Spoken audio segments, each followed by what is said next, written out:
It is pretty consistent across engineering managers who I talk to and who we work with here in our Blueprint program that meetings is one of the biggest pain points in their career. And I'm curious if the same is true for you.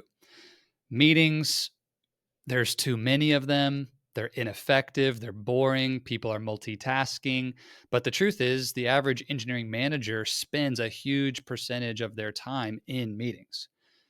If you're like my mastermind, the answers I got back from them was anything from on the low end, maybe 25% of your week. And on the high end, I had people joking about 110% of their week being spent in meetings, maybe more realistically, 80%. But big, big numbers of total time that you invest in meetings virtually through tools like Zoom and Teams, in the room, some with your staff, some with your leaders, but we're in a lot of meetings. If you can improve the effectiveness, the productivity, the value creation of a meeting, even by just a few percent, let's say 5% improvement. If you're investing half of your week or 80% of your week in meetings, the compounding of that 5% over a year, over a decade of your career, and the impact that you will make, the results that you will create is substantial. So we spend a lot of time focusing on personal development with technology, development around leadership skills and acumen, but leading a meeting specifically could be one of the highest leverage things that you ever face. And I shared with my mastermind, we did a whole month of deep dives on meetings, a data set that came from Calendly. Calendly is that online tool for people like me. I use it to book meetings for different things, and it's a great tool. And they surveyed over 1,200 people about meetings in the US and the UK. And they have a deck that's on their blog. You can go download all of the slides if you want to see the whole report. But they have this deck with takeaways from the research study that they did on meetings here in 2024. One of the very first slides is about meeting productivity. They asked people, do meetings enhance your productivity? Does showing up in meetings help you become more productive? Or does attending meetings reduce your overall productivity and you wish you were not in them? It was a binary question. Do meetings enhance your productivity or do meetings reduce your productivity at work? And the way Calendly framed the output of that question was really interesting to me. They said a slight majority agrees meetings positively impact their productivity. 55% of respondents reported their productivity is enhanced due to the meetings they're in. So Calendly framed this as a positive, that there is a slight majority of people who agree and believe that meetings enhance their productivity, 55%. But when I saw that pie chart and 45% of it was red, people believe that meetings reduce their overall productivity. I had a hard time seeing this as a win. And I would challenge you to be honest with yourself and even to ask your teams this same question. Are the meetings that you're in enhancing your overall productivity or not? Put focus and emphasis on improving your meetings. Now, we covered a huge range of topics of meeting mastery. How do you create a masterpiece meeting, one that's engaging, one that's valuable, one that gets results? But there's one skill that you must master if you want meetings to create high value. Here's a typical experience in meetings, and I'm sure you can relate to this. You're at your desk and the notification on your calendar goes off. It's 2 p.m. and you've got a meeting and you haven't even wrapped up what you were doing before. So you shut it down and you log in for the meeting and you're 2 minutes late and everybody's chit-chatting and talking and you're still waiting on Bob and Sally and the other people who aren't here yet. And 5 or 7 minutes into the meeting, finally everybody's here. And whoever scheduled the meeting says, hey, Zach, would you give us a quick update on the action items from last week's meeting? How are we doing on those action items? And I start talking about all those updates. And then I say, well, hey, Sally, did you have an answer from the vendor about X? And we just start talking about stuff. Maybe if you're lucky, somebody actually says, hey, all right, we need to get started today. We need to make a decision about something. And so, Zach, could you give us an update? A little bit of context or an agenda. Some companies, Amazon, some of the big tech companies, I'm sure there are startups out there, have really robust meeting cultures. And you might not have this experience, but I'll tell you, having talked to thousands of engineering leaders, this is common. That meetings just begin and we follow the same pathway, the same flow as every other meeting, especially for these recurring weekly type of meetings, and they're not effective. There is a skill called priming the meeting or creating the frame. I like the word frame. Framing is one piece of the prime. And if it's your meeting, if you are the one who organizes and are leading the meeting, mastering the skill set of priming, setting a strong frame could be the single most impactful thing that you develop as a skill to not just create better meetings, but create better results in your entire career because of how much time we invest in meetings. Here's how priming works.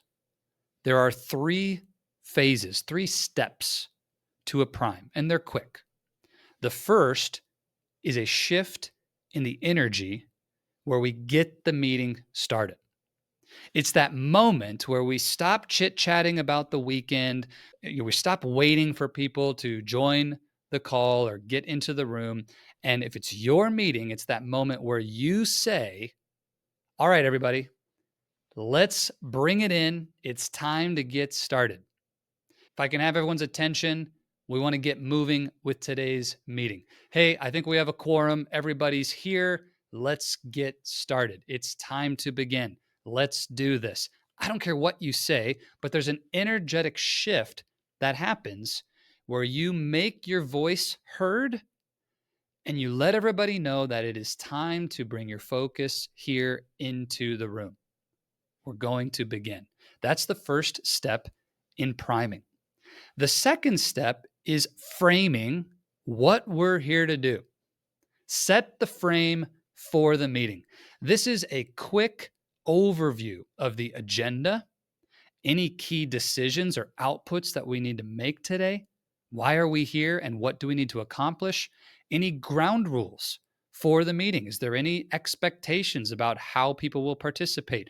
What will we do and what won't we do?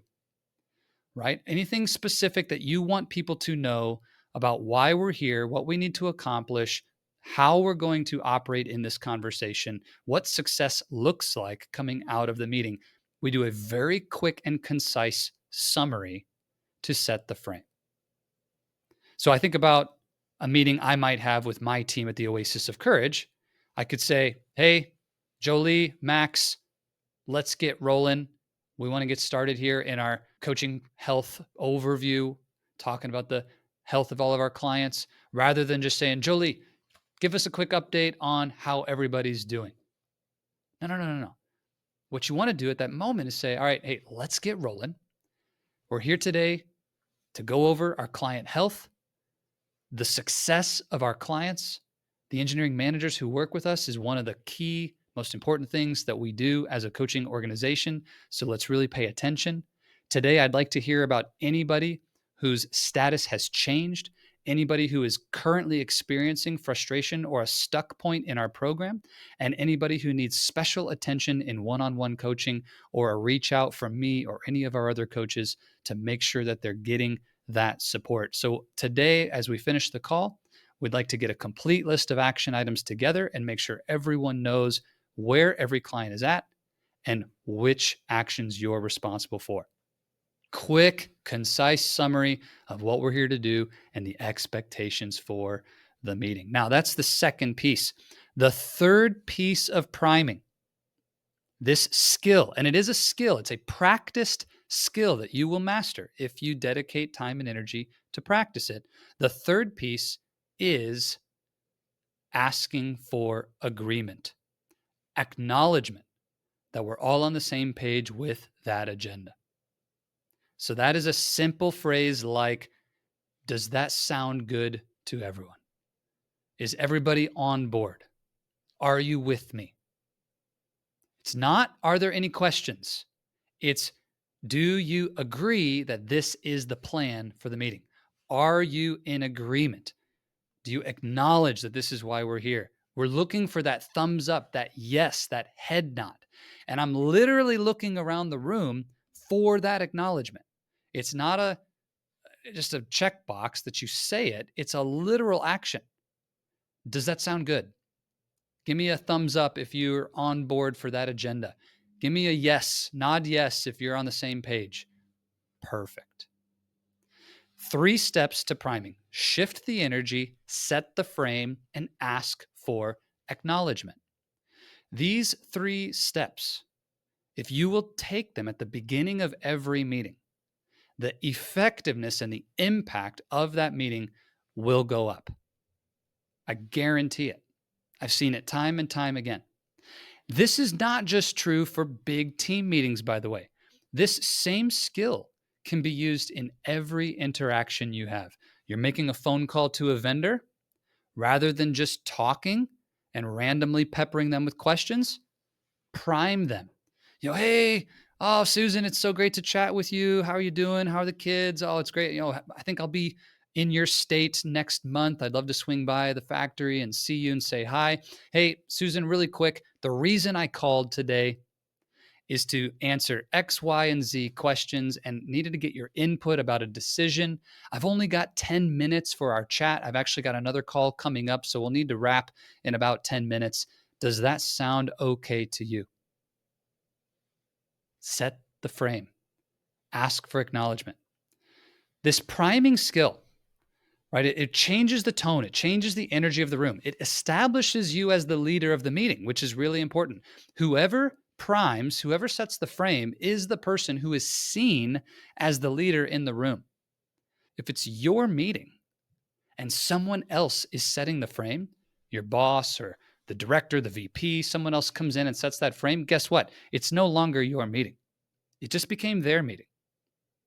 And if you're getting overruled or overrun by other people stepping into your meetings and framing and priming on your behalf, that's a conversation you want to have with them. And it's a skill you need to develop to reclaim that mantle of leadership in that room. If it's your meeting, you're in charge. You're the leader.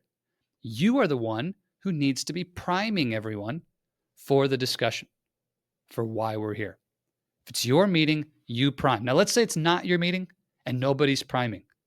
Great opportunity to lead from the back of the room, to help whoever is in charge, to say, hey, Zach, hey, really quick, before we go any further, I just wanted to make sure that I'm clear on our agenda for today.